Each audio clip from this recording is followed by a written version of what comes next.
Eu começo esse podcast comparado. Esqueci. Bem-vindo ao Divã, uma catarse menos um trauma na sua vida. Eu começo esse podcast com um paradoxo. Parece que a gente só consegue conhecer as coisas de modo particular, né? Tipo, eu não vejo a energia, eu vejo um particular que carrega a propriedade energia.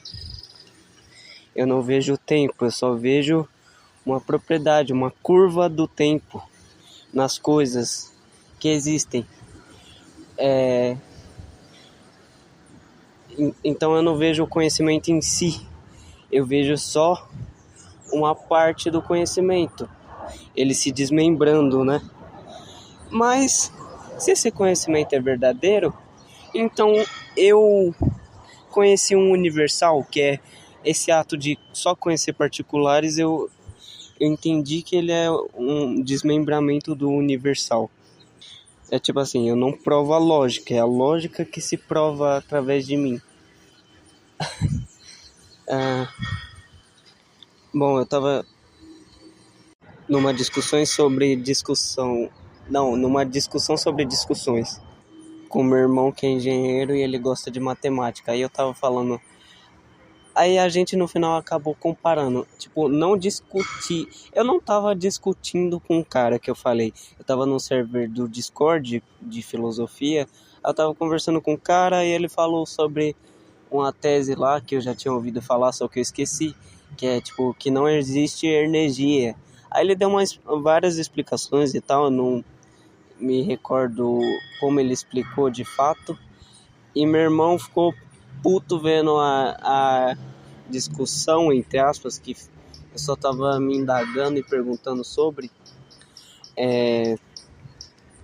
Eu tava perguntando pra ele o que ele achava, porque eu sou humilde, né? Eu penso, porra, eu não sei de nada. O pessoal fala, você é sábio, você é um gênio, você é inteligente. Eu penso, eu não sou porra nenhuma, cara.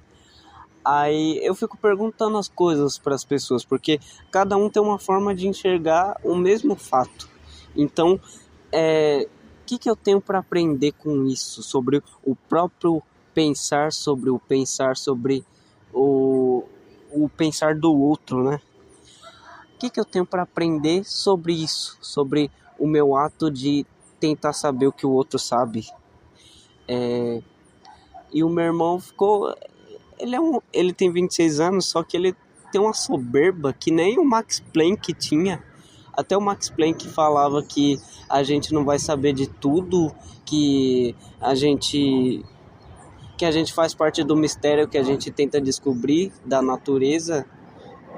Até tipo, sei lá, aquela antinomia do Gödel, eu acho que fala em Gödel em alemão. Até ele falava do teorema da incompletude, ou seja, ele usava a lógica para refutar a matemática, entre aspas, né? Não refutava a matemática, mas eu não lembro exatamente, é que faz muito tempo que eu vi. Só que eu tenho a humildade de chegar e falar, porra, eu tenho conhecimento, mas esse conhecimento não é tão conhecimento assim, não. Eu sei de algumas partes, mas não sei de tudo. Só que o meu irmão, ele é soberbo, ele se acha melhor que os outros. Aí ele tava comparando uma treta que ele teve no Instagram com um professor de matemática e tal, que o professor era algebrista e ele achava que engenheiro não sabia de nada, só sabia aplicar, só sabia cálculos e tal, fazer o cálculo. E ele achava que a álgebra era a parte mais bonita da matemática, só que ela tem umas limitações e tal.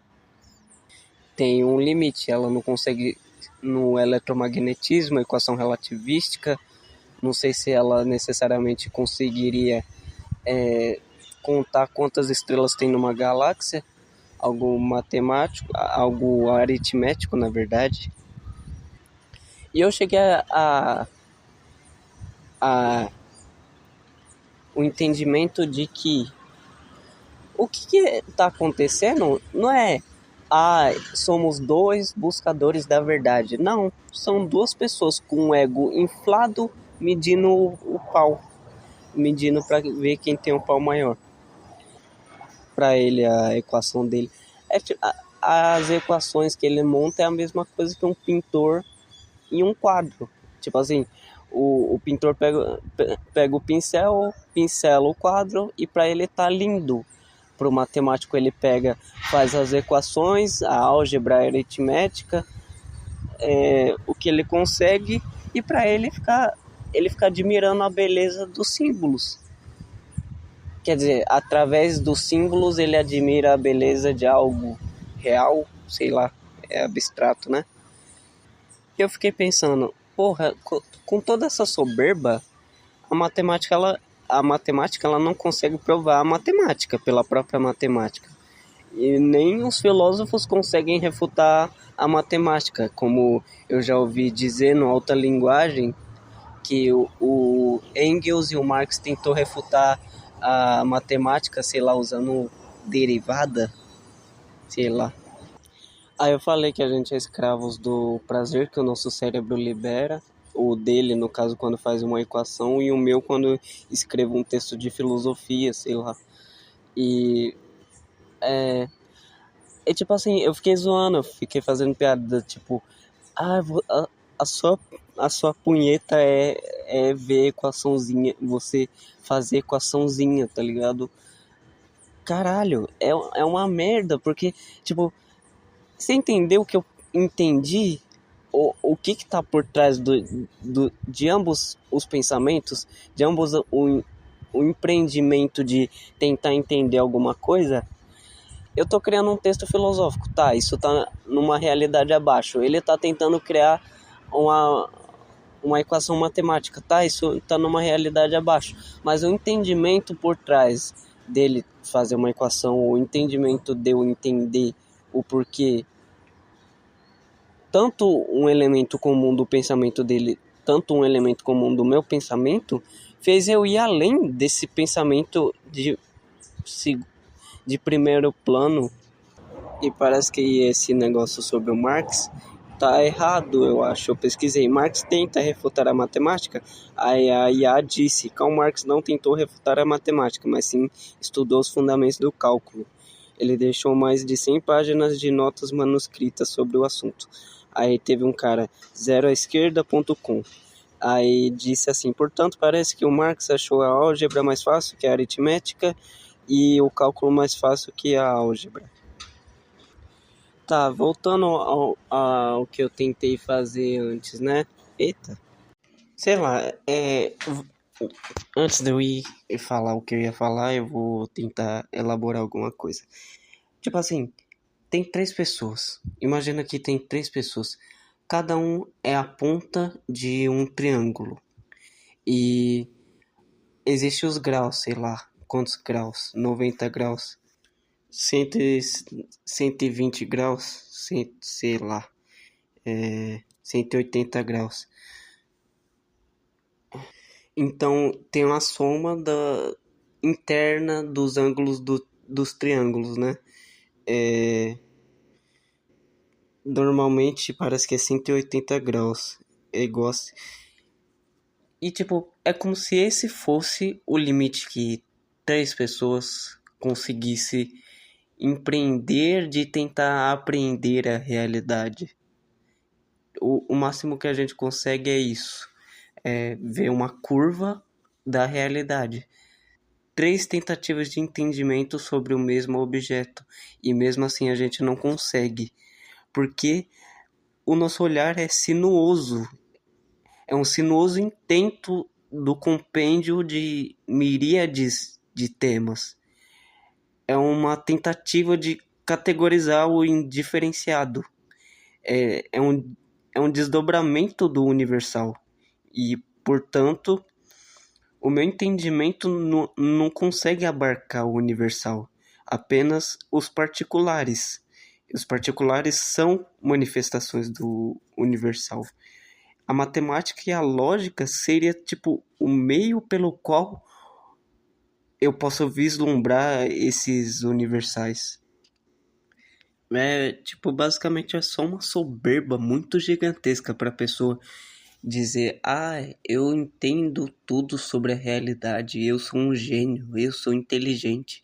Pô, você é um particular, você é uma manifestação particular e material de algo que é universal. O que você tá dizendo? Porque você não consegue nem abarcar todas as coisas da realidade.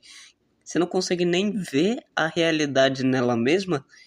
Quem dirá provar alguma coisa? A matemática ela não tem como provar a si mesma. Ela necessita de epistemologia, metafísica, valor verdade, valor crença. Voltando ao que eu ia falar, no último podcast eu tentei fazer eu estava abstraindo a epistemologia, como eu enxergo três tipos de forma de conhecer a realidade, né? Eu falei do saber, conhecer e entender, e eu diferenciei eles em saber é possuir informações, conhecer é ter consciência de um modo geral, do geral, na verdade, e entender é o processo profundo de análise e síntese de relações subjacentes. Voltando, né? Eu separei alguns textos recentes que eu estava criando, né? Diálogo quase unilateral sobre o amor como mortal. Nunca te disseram? O quê? Que o amor pode ceifar vidas? Vidas? Sim, não apenas de quem ama, mas também do amado ou de outros que nem estão envolvidos. A rejeição pode ser tão insuportável a ponto de afogar o sujeito no alcoolismo, numa psicose delirante que atente contra a vida de outras pessoas. Pode estressar tanto o corpo que o eixo circadiano se desregule, causando desastres terrestres, uma nevrálgica chuva de cometas que foram recalcados do ego para os confins do cosmos que retornam psicossomatizados em abalos tectônicos eferentes e aferentes. A morte de si e da identidade leva ao barco da loucura, alienação existencial que pode causar a tentativa de deixar de existir ou não deixar com que os outros existam. Pode ser que o seu ser se sinta traído por você amar demasiadamente outra pessoa e com ciúmes da sua relação te cause uma resposta autoimune ao não ver mais aquela pessoa. Pode ser que você ame ela a tal ponto que o mundo maldito não mereça a presença dela ou você seja crucificado por amar. Amor é um ritual espiritualístico para reencontrar o que havia perdido dentro de ti. Não se sabe se isso é um desperdício divino ou do acaso, mas só se pode encontrar no outro, sendo o outro um espelho para si mesmo. Amar é como quem crê em astrologia. Amar é como quem crê em astrologia, como se signos fossem cordas da sinfonia do destino. Os fios de Ariadne foram lançados pelos labirintos das constelações de ilusões persuasivas do si mesmo. E cada estrela que se afixasse na minha espinha dorsal, e como se cada estrela se afixasse na minha espinha dorsal, e daí se formasse a harpa celeste, como se me manipulassem feito marionete, podendo causar um descompasso sinuoso entre átrios e ventrículos pela música do nó sinoatrial, causando no escravo cardíaco das estrelas a inércia e a insuficiência em alcançar a vivacidade pulsante da dança de Eros. E o sentimento oceânico se converte em ressaca marítima, síndrome do coração partido sem partido nem pátria. O ser aí lançado no mundo após a navalha de Ockham cortar o fio de Ariadne umbilical do destino, ele está perdido nos mausoléus de Deus em direção ao absurdo e sua liberdade determinística.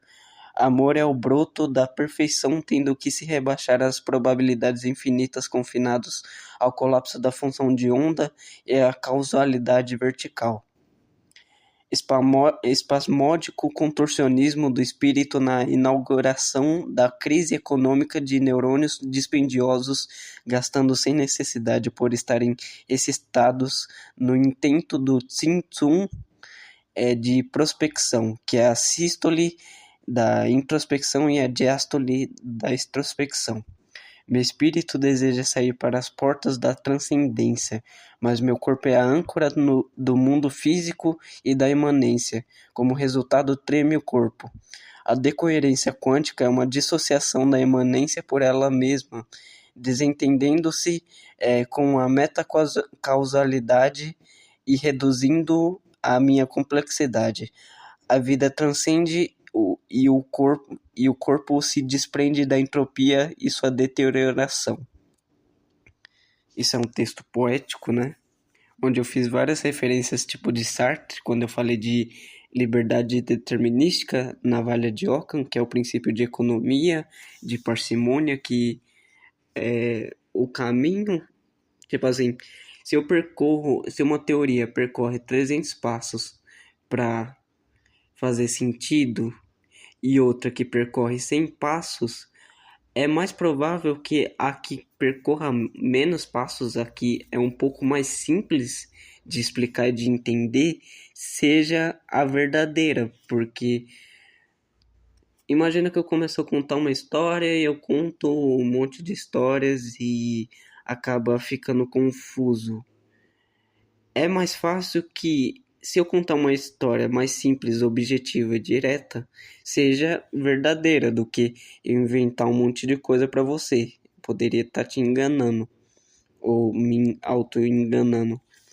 E esse fio de Ariadne, ou seja, no labirinto, quando Teseu foi enfrentar um minotauro e a Ariadne deu o fio para ele, é uma metáfora, um símbolo de que o labirinto é a mente é confusa e existe seu lado sombra, sombrio, seu monstro interior, que é o lado que você não deixa ninguém ver, como o rei, como é que é? Rei Minas, rei Midas, sei lá, trancou o minotauro lá.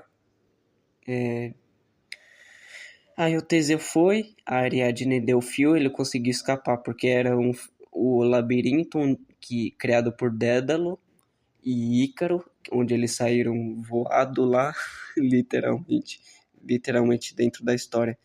Aí eu falei Mausoléus de Deus, que é referência do aforismo do Nietzsche. Eu fiz vários entrelaçamentos de conceitos diferentes, né? Tá. Há uma dificuldade inerente para definir o que é o eu, entre aspas, desde a sua gênese. Os budistas, entre parênteses, neuro e fecha parênteses, cientistas, teólogos, filósofos tentaram e não foram bem-sucedidos nessa investigação hermenêutica. Também há diversas teorias científicas e filosóficas para explicar a consciência, como o modelo de múltiplos rascunhos, a teoria da informação integrada, o modelo holográfico da consciência, teoria do espaço de trabalho global, teoria da consciência quântica, teoria da consciência dualística, teoria da simulação predictiva, consciência como estado emergente, etc. Tem vários outros também.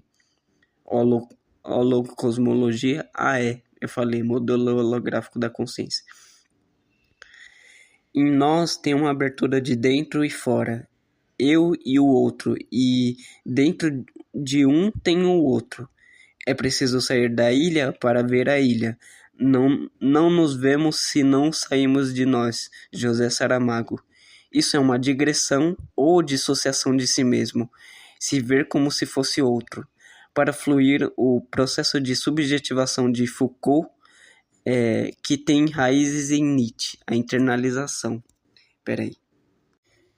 A heterologia, o estudo ou discurso do outro, e a alteridade, é reconhecimento da diferença e da existência do outro como indivíduo independente. Tudo que existe, talvez porque outra coisa existe. Nada é, tudo coexiste. Talvez assim seja certo. Fernando Pessoa. A diferenciação é um processo tendo em vista algo. a sua ausência e o contraste entre algo e sua ausência. Ou seja, a presença de algo e a ausência dele. Você sabe que tem uma ausência mesmo na presença. Quando você está presente em um lugar, é porque você está ausente em vários outros lugares. Quando você pega um livro e você vira uma página, você fala, tá, existe uma presença aqui, que é a página que eu tô lendo, mas existe a ausência, que é o que eu não tô vendo.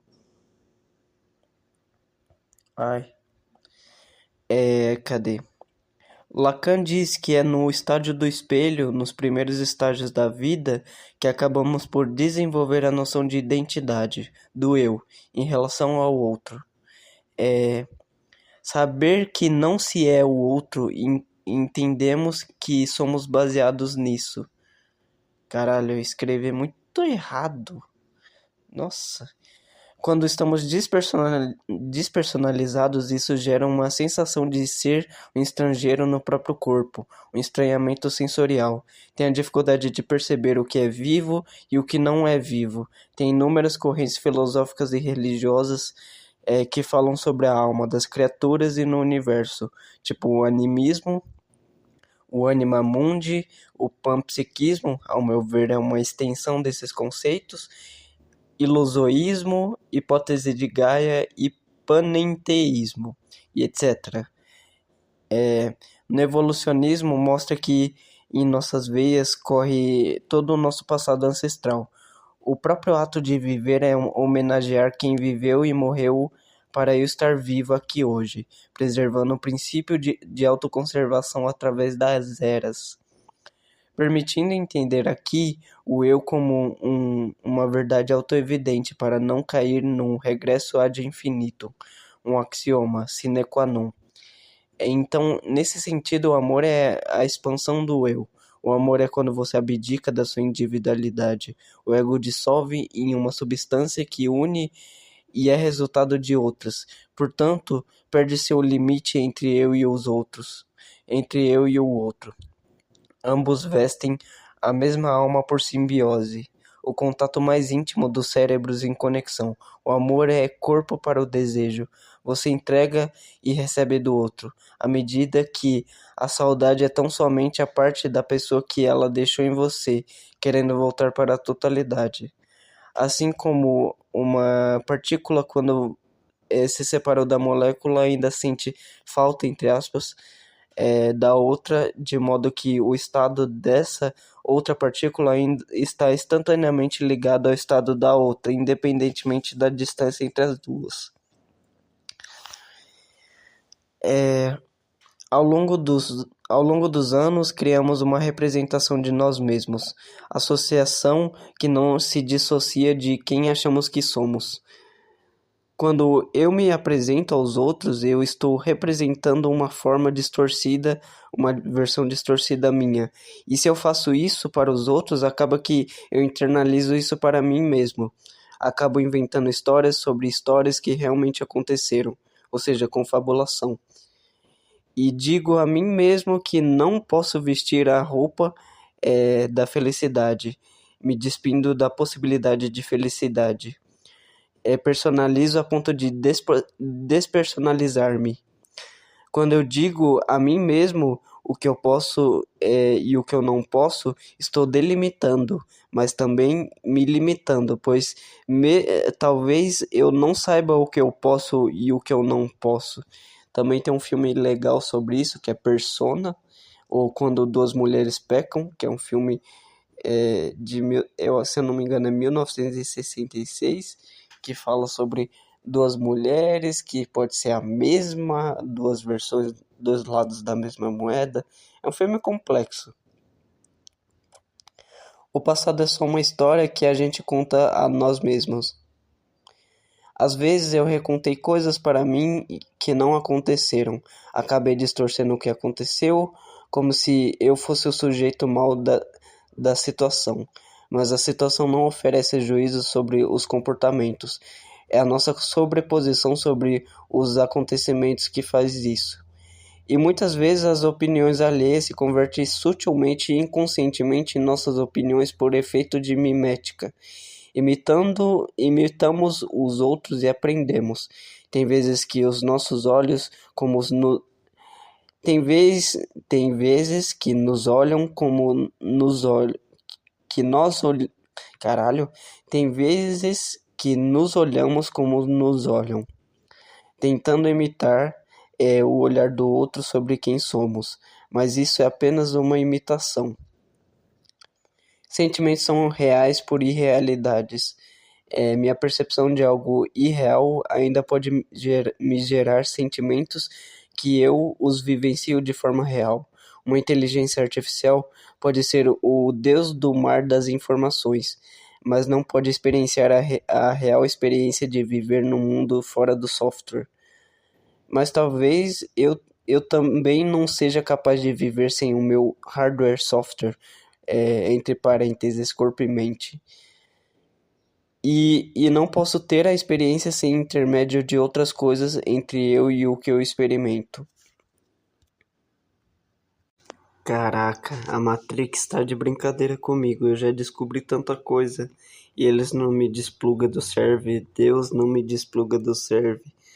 Eu já descobri tudo que eu tinha que descobrir, eu acho. Tá, voltando, vai.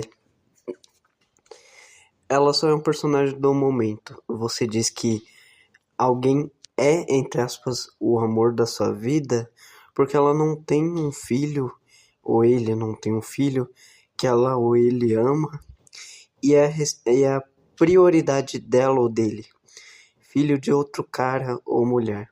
Ou seja, se você reduz as prioridades dela ou dele, sua relação fica, entre aspas, melhor. Porque você, de certa forma, é uma das prioridades na hierarquia mental dela ou dele. Mesmo que seja narcisismo, é difícil aceitar dividir o trono com outras pessoas.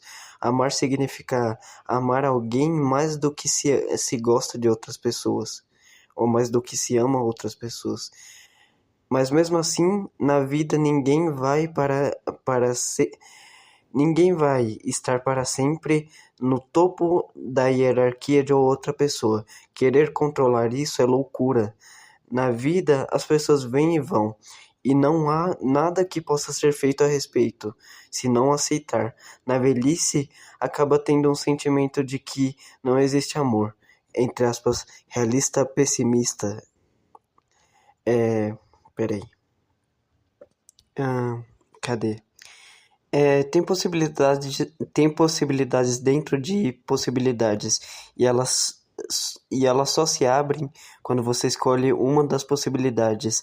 Uma se torna a chave da outra, como se fosse o dilema do bonde, mas como possibilidades pessoais sua.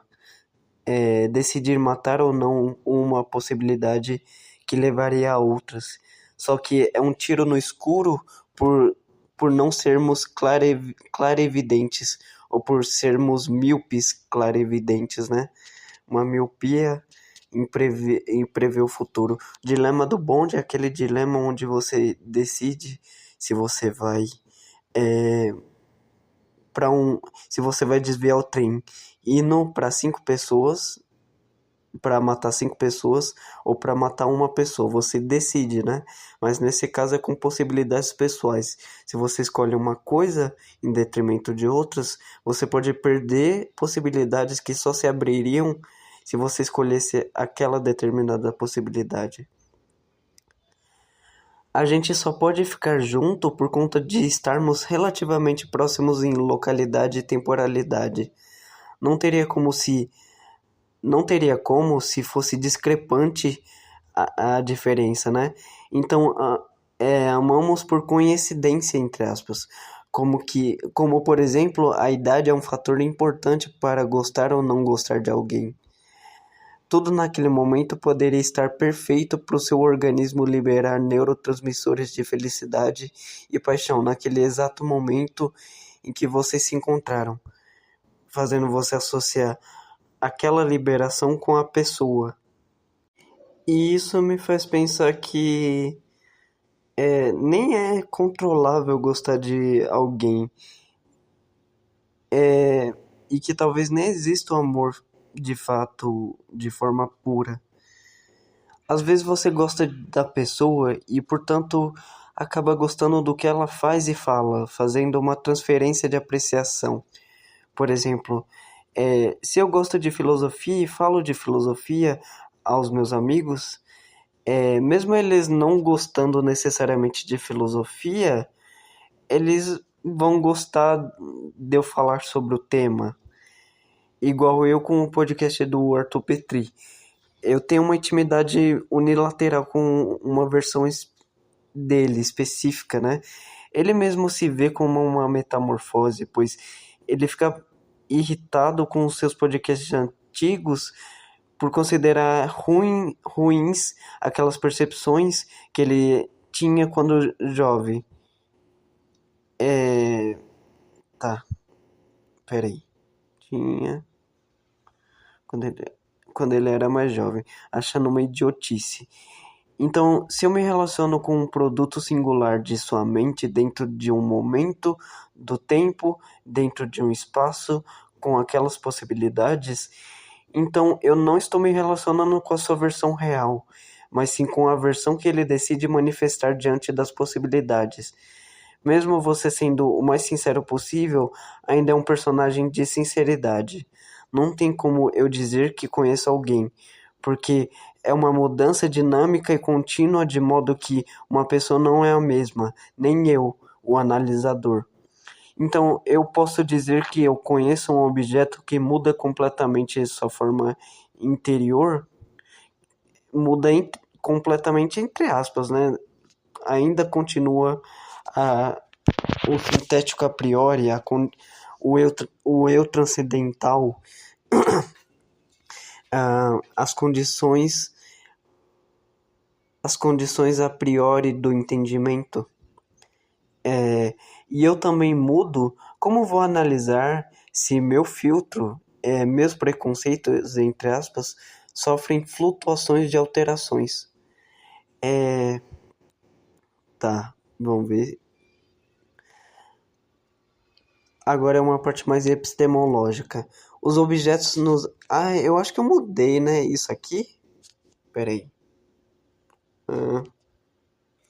Tá.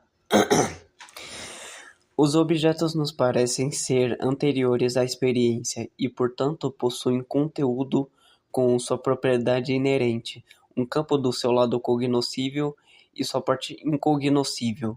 Essas esferas de apreensão são expostas para um ser capacitado da habilidade de apreender. Há elementos contidos no sistema estruturado da fenomenologia. Cada ponto epistêmico de significações desse rizoma se emaranha para criar a teia do axioma formador do fluxo de vivências internas e o aspecto eterno da realidade observável e inconsciente. Quando a subjetividade se perde do sujeito, escorre de sua mão na relação com a realidade pura. Ela se torna incognoscível, inconsciente. Que? Peraí. Quando a subjetividade se perde do sujeito, ele escorre de sua mão na relação com a realidade pura. Ele se torna... Elas... no caso é ela, né? Elas se torna inconsciente e intransponível. O psicóide da realidade e a psique do sujeito é uma relação interpsíquica e bionívoca. A representação, ou seja, se apresentar de novo,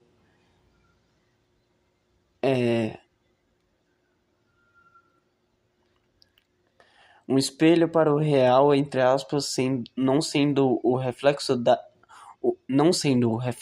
a realidade, mas sendo um reflexo da realidade. Um sepulcro sináptico entrecruzado com o externo. As formas inteligíveis materiais são apreendidas pelos sentidos. Eles são mediadores, meio sensíveis, meio inteligíveis, só assim para converter as formas para o entendimento. Existe um substrato que é levado ao intelecto para a sua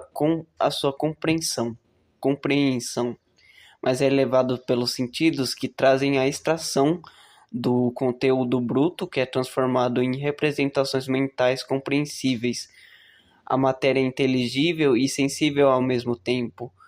Os sentidos só levam para a mente o que a sua estrutura já possui, a capacidade inata de apreensão.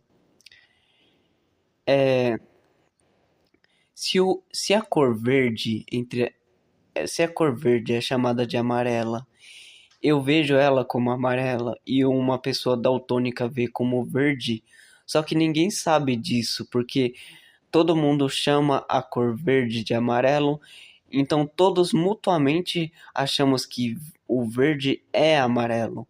Ou seja, entendeu? O daltônico vê a cor como realmente é, o verde, e eu e as outras pessoas consideradas normais vê como amarelo. Mas por que todo mundo chama de amarelo? Seria meio que um caso nominalista, né? A gente chama pelo nome e, portanto, os particulares definem o universal. Só que é esquisito, né, pensar nisso. Dentro de Dentro de cada variedade de variações dentro das percepções, conseguimos identificar pontos de convergências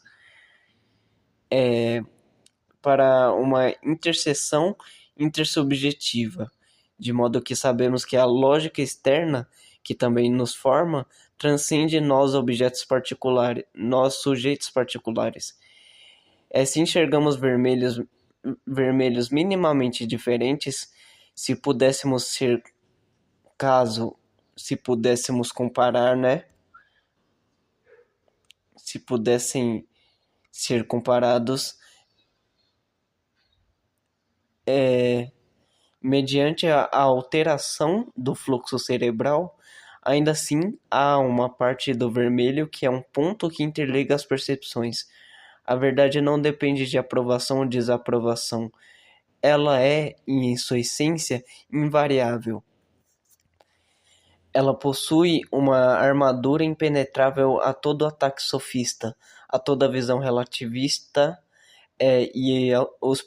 e os próprios sentidos e sua valsa com sofismas. O absoluto sempre está em voga, até mesmo quando discutimos algo ou nada, o absoluto serve de princípio, de ancoragem, para qualquer verdade ou mentira. Até o relativo é relativo em relação a um absoluto. O hidrogênio o hidrogênio é hidrogênio independente do nome que dão a ele. 2 mais 2 é igual a 4 independente da época. Porém, na realidade humana, a verdade se desmembra. Todo mundo experimenta o chocolate, mas nem todo mundo gosta do que experimenta. Isso pode indicar que nem todo mundo sente o mesmo sabor, porque a papila gustativa se diferencia, né? É,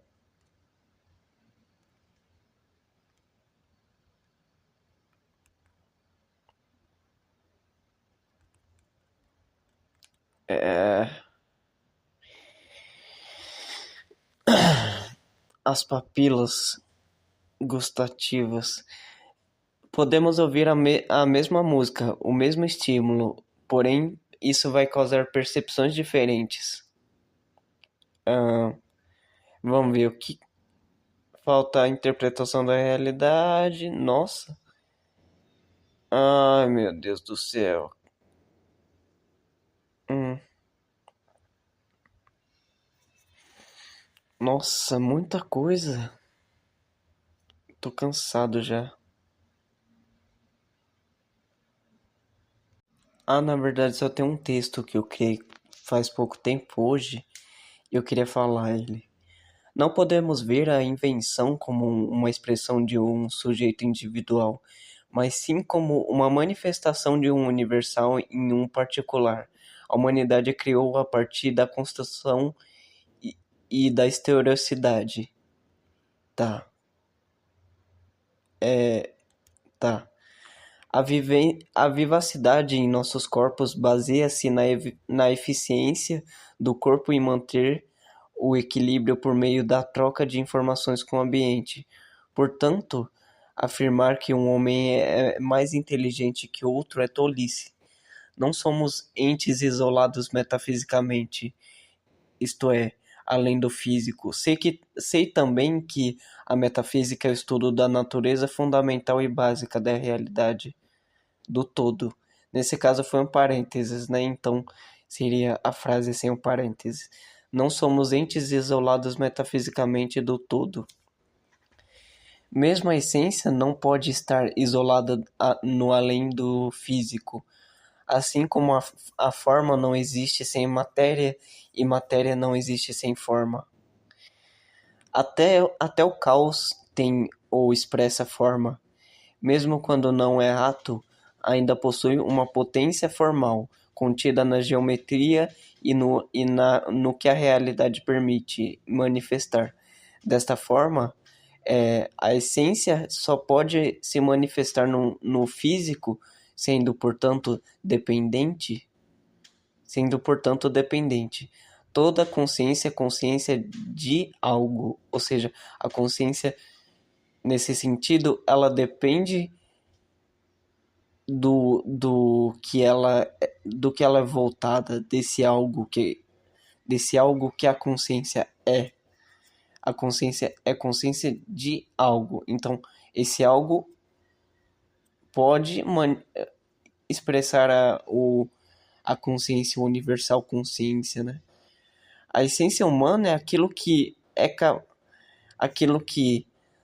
nos torna capazes de perceber a diferença entre si mesma, ou seja, a essência, entre a essência e a existência, entre essência e a existência. A diferença entre percepção da imagem de uma mesa, da percepção da mesa. Ele sempre está sob o aspecto da potência e do universo.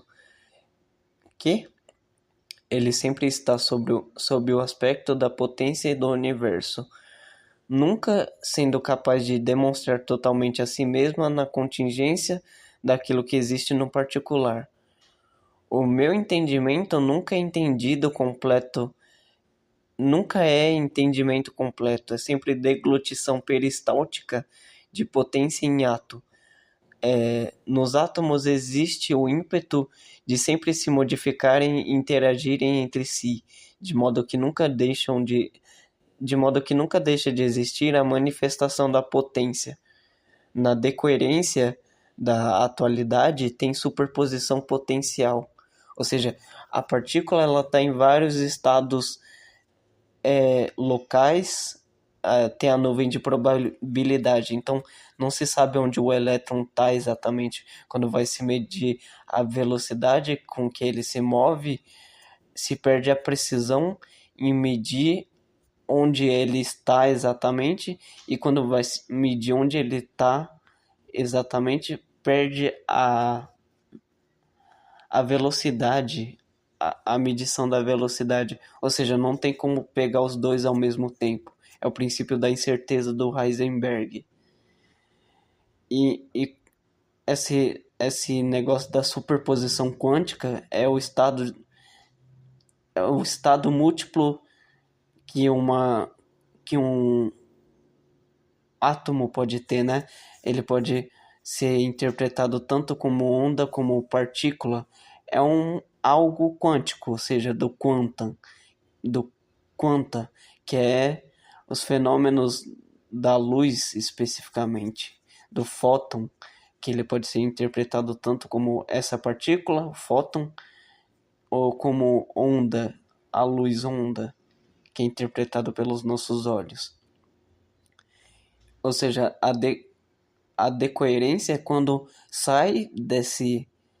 É o limite entre a física clássica e a física quântica, onde esses fenômenos de não localidade e não temporalidade, eles se dispersam, entre aspas, e a gente vê o mundo como ele é sem aqueles fenômenos quânticos.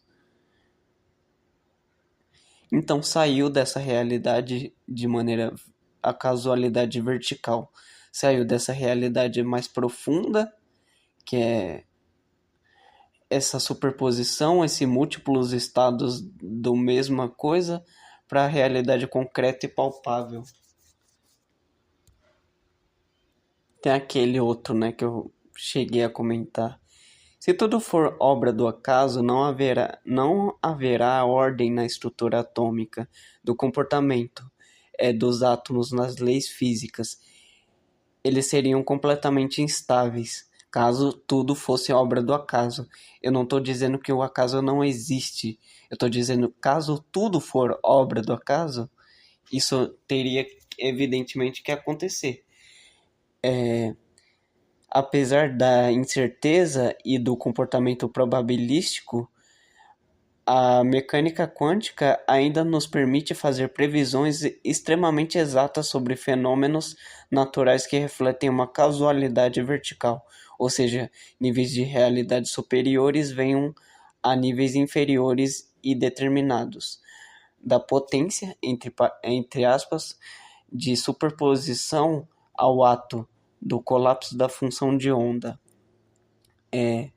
Cadê? É necessário ter ordem nas ligações químicas para a formação de estruturas que são vistas macroscopicamente. Senão, se esses átomos, senão esses átomos se desconectariam, tá? Como haveria de surgir um nexo que interliga essas aleatoriedades caóticas? Se tudo é caos, como que um átomo se liga no outro para formar o bronze ou cobre?